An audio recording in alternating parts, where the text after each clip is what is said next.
And hello, YouTube, and welcome back to another episode of the Zone TV Movie Entertainment with me, your host Jonathan. And once again, bringing another movie review, and this is for the brand new Dracula-based film, The Last Voyage of the Demeter.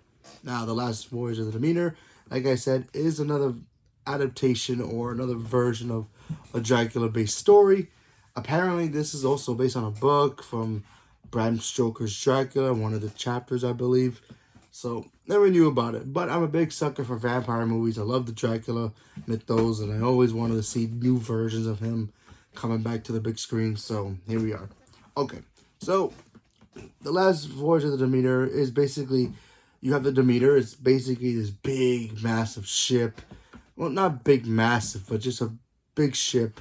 And it's going to travel from one country to another, which they're heading back to London. And, they got some cargo in there, some supplies, all that good stuff. Unfortunately, they got a supply of a certain Dracula in their possession, in their cargo. And when Dracula kind of gets loose onto the boat, he starts picking off his victims one by one. And literally, the whole movie is literally on this boat. And you have the crew who's just trying to get in there. You got this one doctor who's also a graduate. He's also a color man as well. So, and, especially in that time. He gets involved. He gets involved in the boat. He's like, hey, I'm a doctor. Very good. You might need some help. He gets aboard, and then the whole story literally picks up from there. And here's your movie. All right. Honestly, I'm going to be completely honest about this film. I really enjoyed it. Because, like I said before, I'm a big fan of Dracula, and I love his story. And I just like hearing different versions of him, how you can make him more relevant, how you can make him more cool back in the day, And what I liked about this film was the fact that it felt so secluded, that he was on a boat. There's not a lot of places for a creature of his size or depth, if you will, to hide. So I really like the whole seclusion thing, how this crew is living on this little boat, not so small, but enough to have enough cargo and animals and all that. Decent sized boat. But so I really like that. So obviously we still get the same kind of jump scares, but I do like the fact that they tried giving us the jump scares in a secluded area, because normally when you see, a horror movie, the creature or monster or killer, you see them in a closet or in a hallway. Oh, I'm gonna see him. Here he comes, and there's not much of a jump scare.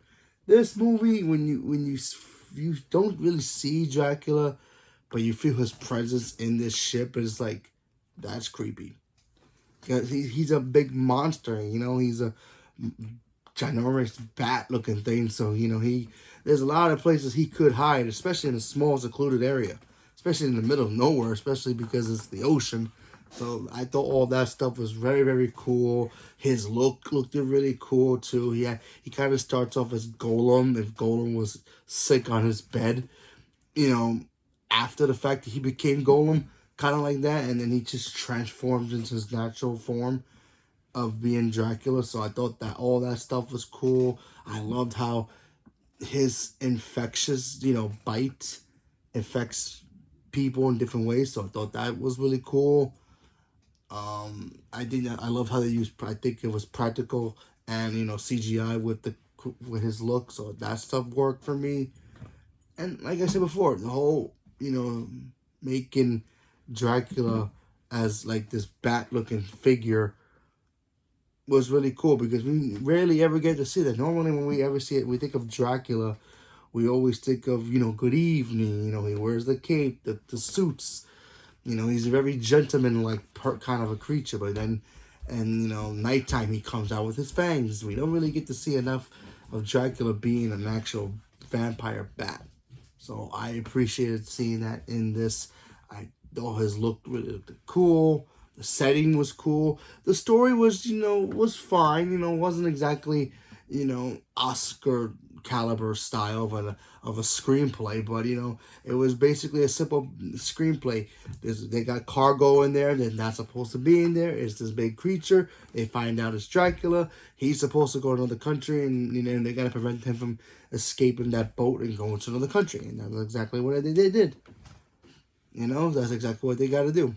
Did they do it successfully? Gotta watch it to see how find out. Does it have a cliffhanger? Not exactly, but there is something in here that might suggest they could make another one.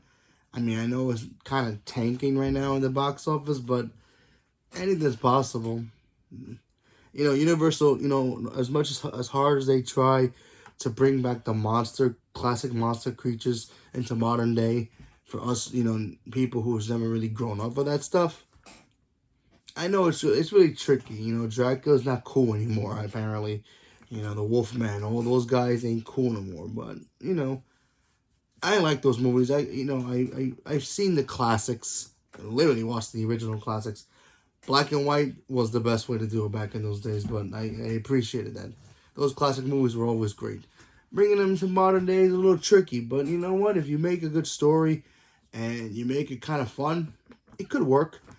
I thought this movie worked. I had a lot of fun with it. I enjoyed it. I really like vampire movies. So, yeah, I do recommend if you like vampires or just Dracula himself, give it a watch. Give it a try. If you don't like it, that's cool. You don't have to worry about it. If you like it, awesome. So, leave me a comment below. Let me know what you guys thought about the last voyage of the Demeter. Did you guys enjoy it? Not enjoy it? Have you seen it? Not interested in seeing it? Leave me a comment below. Let me know. Stay tuned for more. Thank you very much. And have a good day.